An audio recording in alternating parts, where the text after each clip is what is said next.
So today we've got this 911 Targa in. We're doing a major service on it. Not doing the spark plugs and the coils because they've been done, but we are doing the air filters, and to do the air filters on this you have to remove the bumper. So we're going to get the bumper off.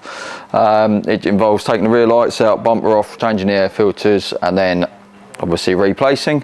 Then we'll drain the oils, change the pollen filter and take it for a test drive, make sure everything's good.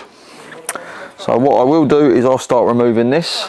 I will be a little bit quieter while I'm doing this, and yeah, I'll just see how we do it. This is the rear light, which has been a little bit challenging to get off, but we got there in the end.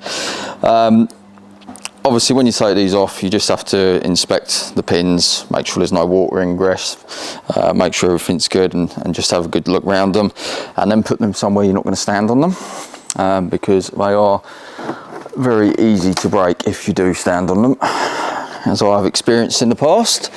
Lesson learnt. No, these new LED lights are very, very expensive, and if you do break them, especially when it's not your car and you're doing it for a customer, it makes you feel a little bit stupid. So there's a couple of multi-plugs that you have to get out, which are buried just down here. They can be a little bit challenging to get apart. Hopefully this one's not going to be too bad. Now what we're going to do is raise the vehicle, remove the screws in the wheel arches and underneath, and then we should be able to pull the bumper straight off. We have started the fan. It is ridiculously hot in here today, and I was cooking, so yes, fans are needed.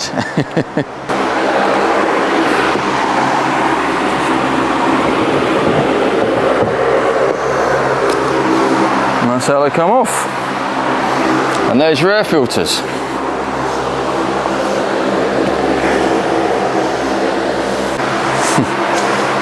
As you can see, these are extremely filthy. Desperately needed changing.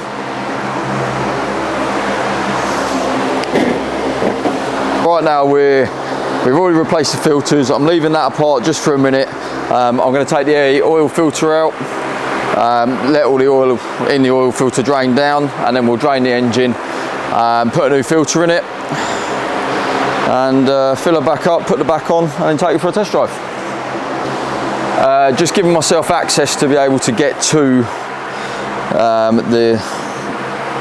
the engine basically. These Targas are a bit of a nuisance in that they have this big screen, which makes access a little bit more tricky, but what we're going to do is just put it in service mode, and that will bring all of that out and accessible for us.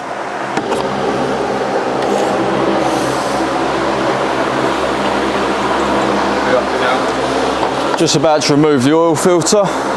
Once I remove the oil filter, what we'll do is check for any contaminants, any metal in there, make sure that the engine's healthy and we've got nothing to be concerned about. Anything that is going wrong in your engine, normally your oil filter is the best place to look.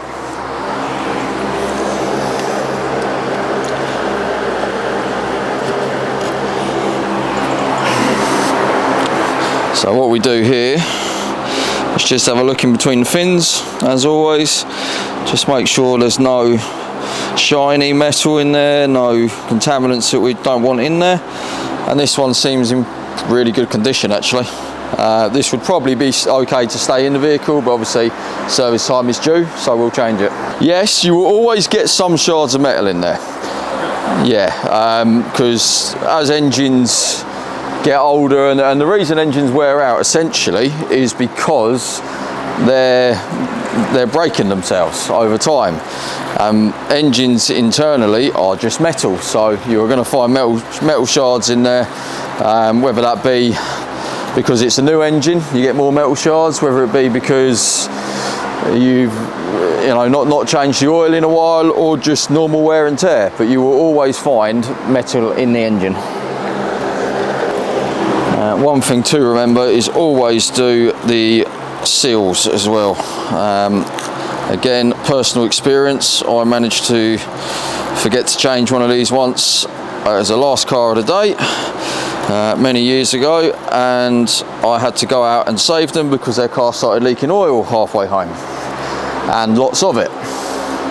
So lesson learned on that one, always change the filter seal. What you always want to do as well is just make sure that seal's got a little bit of oil around it, otherwise they can catch and they can tear, and if they do tear, obviously it won't make a seal, it will start leaking. So you've got to be careful not to cross thread these. I actually put that in wonky then and it started cross threading, and if you'd have continued you would have ended up breaking it.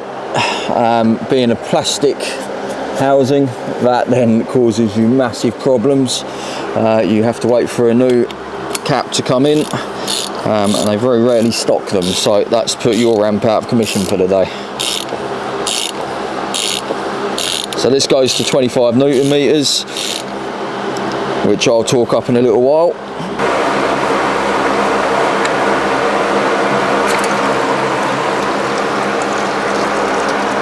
There we go. So that oil was actually quite nice. It's not really had a great deal of use. See straight through it, it's not too dark. Again, it's due a service on mileage. It's not really due on oil quality, but the customer likes to look after his vehicle. We are just about to put the new sump plug in. Obviously old, new, always replace the sump plug and the washer. So it has been draining for what, about 20 minutes. So just screw it in, make sure it's not cross-threaded. Obviously, never using an impact gun for this. You are asking for trouble if you try it. There is a crush washer on there, so you just need to have enough to crush that washer, and that should be good. What we will do before we put it back down at all is just give it a quick squirt of brake cleaner, basically just to make sure that it doesn't drip anything onto the driveway of the customer, or make them feel like it's leaking, or let you know it's leaking if it does start. So what we're going to want to do next is obviously put the covers back on for the air filter and reattach the bumper. Really easy to put back on. It's got two locators at the bottom here, which slot in, and then push forwards and put some screws in.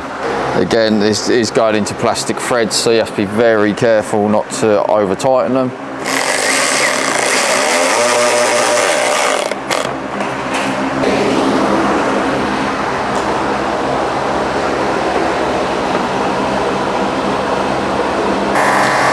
Again, you've just got to reattach all these cables. Don't forget to do it, because otherwise it is a right nuisance.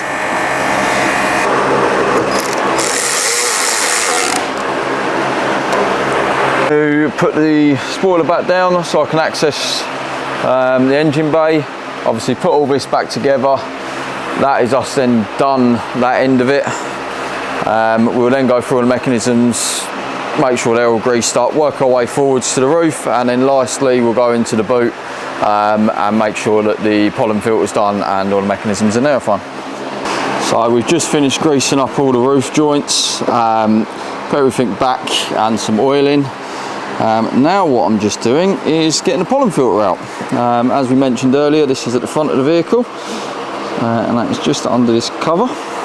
This bodywork is ridiculously hot today and I keep burning myself. It's not normally this difficult to get this cap off.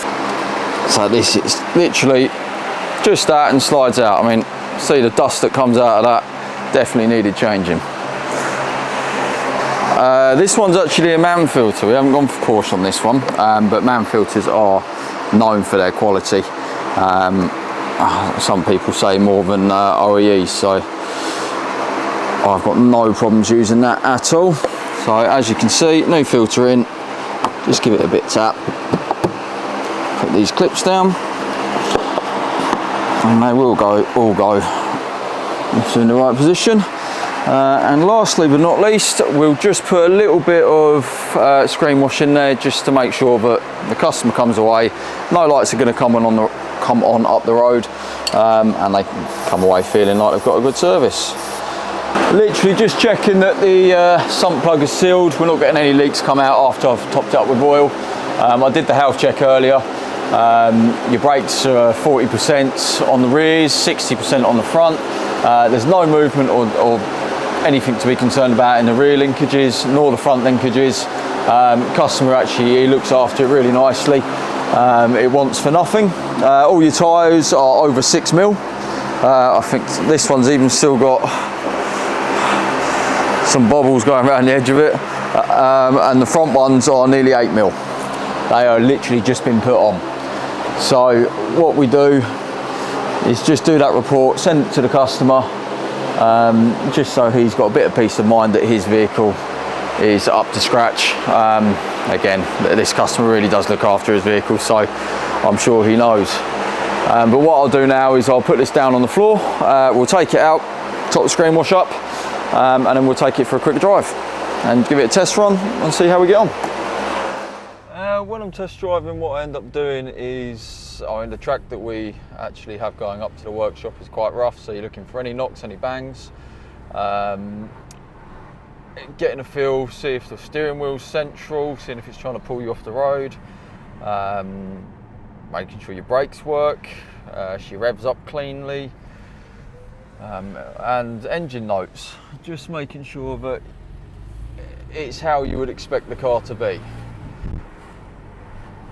And especially after we've done services, you just want to make sure everything is tight. You know, I've heard stories of people taking cars up the road and realising they forgot to do the wheel nuts up. You know, as a mechanic you notice that, as a Joe Public you might not, and that may cause an accident. So it's just checking our work, checking that we haven't missed anything.